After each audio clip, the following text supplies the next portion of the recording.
Hello class, welcome to another lesson. During the last lesson we were talking on punctuation and I said the next lesson we will continue with punctuations. So which punctuation markers did we see during the last lesson? If you will remember correctly, we were talking about the full stop and the capital letters. And today we will continue with punctuations by the apostrophe and the capital letters. When do we use the apostrophe? This punctuation marker is used in the following instances. The first is to indicate ownership. What do we mean by this? This means that the apostrophe is used to show that something belongs to someone. When we say that the apostrophe is used to indicate ownership, we mean that when you are writing and you put an apostrophe mark, it means you are saying that what comes after that apostrophe mark belongs to what the apostrophe marker is on. Let's look at the following examples.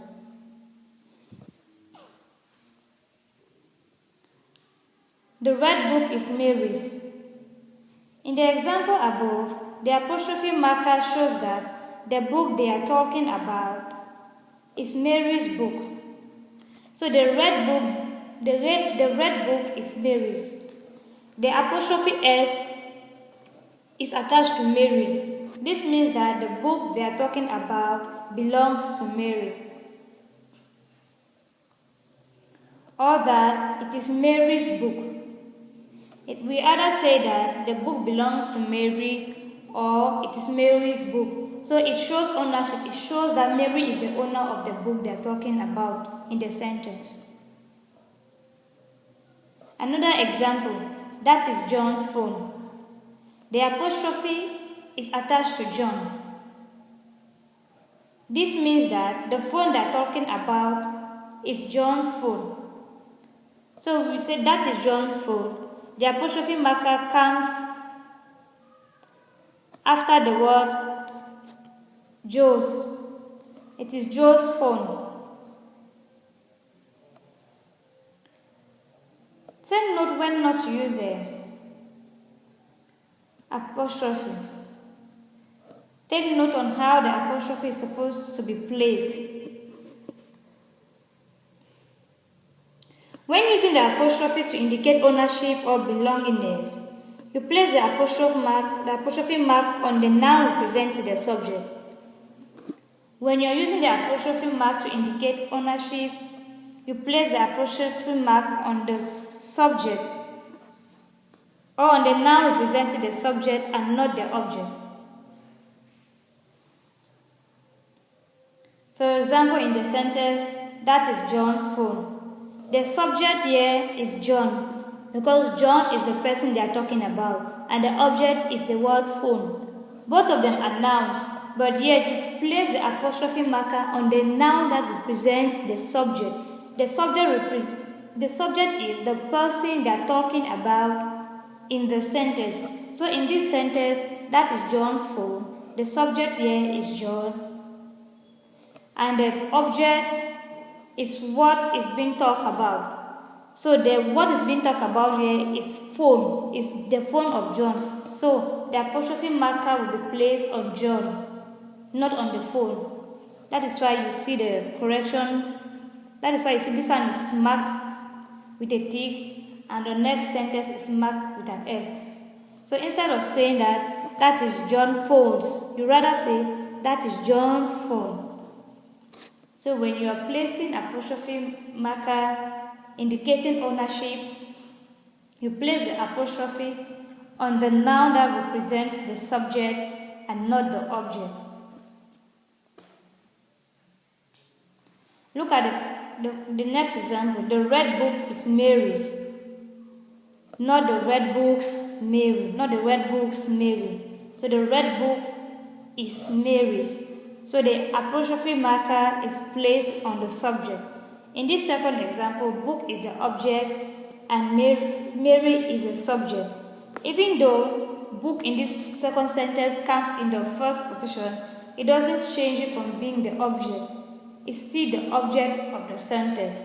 So the subject of the sentence still remains Mary, and what is being talked about is the book, which is the object. So we say the red book is Mary's and not the red book's Mary.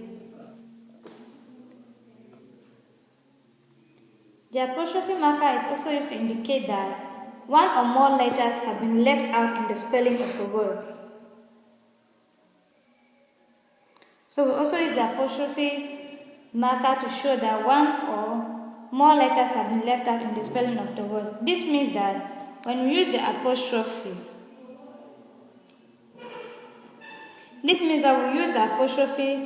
when we want to spell a word, but we don't want to use all the letters in the word.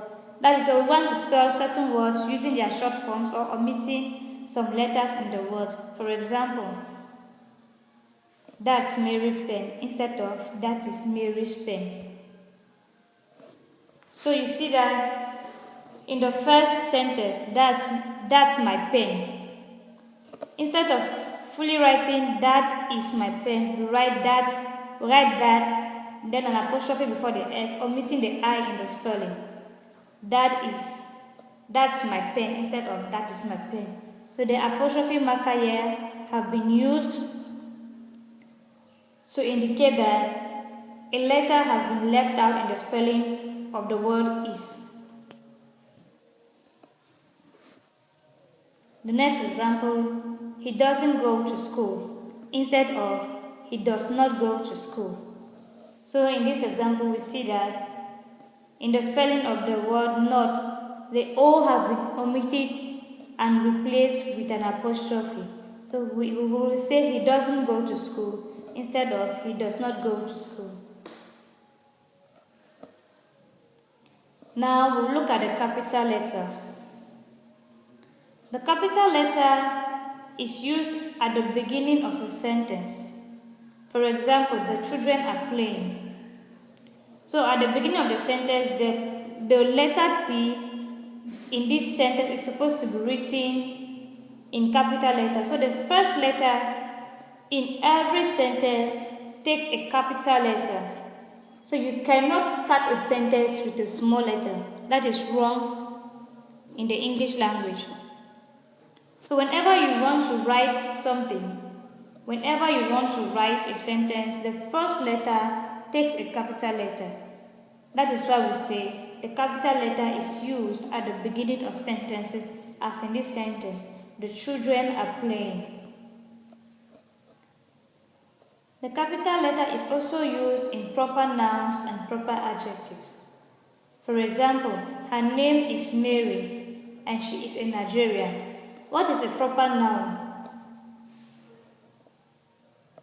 A proper noun is a name referring to a human being, to a person. We all know that nouns are names of animals, place, or thing. But we also have, in the classification of nouns, we have proper nouns, abstract nouns, and common nouns. So abstract nouns refer to those things that we cannot see, things that we cannot feel, we cannot touch. Abstract nouns refer to those things that are not tangible, cannot be touched. Things like beauty, love. Those are the type of things we refer to as abstract nouns. And common nouns will be the names of articles, objects like table, chairs, the names of place, the names of animals like goats and dogs. And then proper adjectives refers to the name of a country or a nationality. So that's why we say in this sentence, her name is Mary. Mary is the proper noun and she is a Nigerian. Nigerian is the proper adjective. So proper nouns refer to the name of people and proper adjectives refer to the name of nationalities. So we also use the capital letters to talk about proper nouns and proper adjectives, as in the example, her name is Mary and she is a Nigerian. The capital letter is also used for the pronoun I and to nouns that refer to supreme beings, as in God, Bible, Jehovah. So when in your writing, when you have to write the pronoun I, if you want to refer to yourself or to an individual, or when you are quoting or in a quotation and you want to say, he said, I am a man, the I that refers to the subject or that refers to a person in that sentence carries a capital letter. So you will not say I am a man using the small letter, but you will write it using the capital I. Let's look at the examples below. For example, the first commandment says, I am the Lord your God, you should worship no one else but me. So you see in this example, the I, which is representing God, is in capital letter. And then we also have the capital letters that have been used for supreme beings or supreme nouns, as in Lord, God. So we'll say, I am the Lord your God, you should worship no one else but me. So in a sentence like this, somebody is speaking. You're quoting something someone said. So in a sentence like this, the I should be capitalized because the I is representing a human being. It's representing someone talking. I am the Lord your God. You should worship no one else but me. And as we also said, capital letters are used to refer to supreme beings. That's why you see the Lord and God written in color chalk. So when using the capital letters, when writing about the names of supreme beings and the pronoun I, you use a capital letter. Also, the capital letter is used in titles. For example, Dr. Ndewa, Mr. Bate, Reverend Ebon.